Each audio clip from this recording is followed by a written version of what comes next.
A fire chief in western North Carolina is getting quite the honor tonight. That fire chief, Steve Freeman, is attending the State of the Union as a special guest representing a town still recovering from Hurricane Helene. WFMY News 2's Amber Lake talked to him ahead of the address. We are still so far behind getting everything back to normal. Batcave Fire and Rescue Chief Steve Freeman. We're just praying that we can continue to get the help to get all that cleanup done and not be forgotten about. Still fighting for his community. We still need help. The Batcave Fire Department became a lifeline when Hurricane Helene tore through.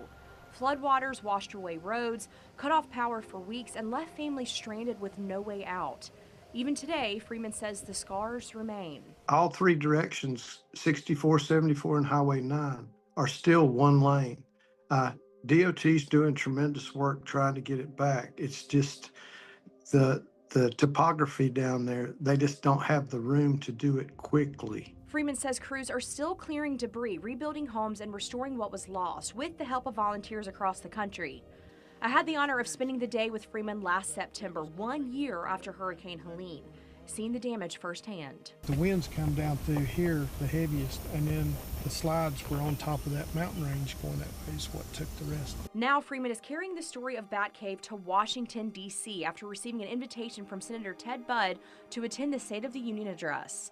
Freeman says the honor belongs to every single firefighter, every volunteer, and every neighbor who refused to give up. It's humbling and overwhelming.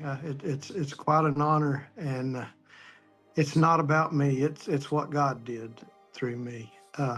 And also all my members in the fire department, everybody went over and above through this. Chief Freeman says that he hopes his presence in Washington reminds leaders that while Batcave has made progress, families there are still rebuilding their lives one day at a time. Amber Lake, WFMY News 2.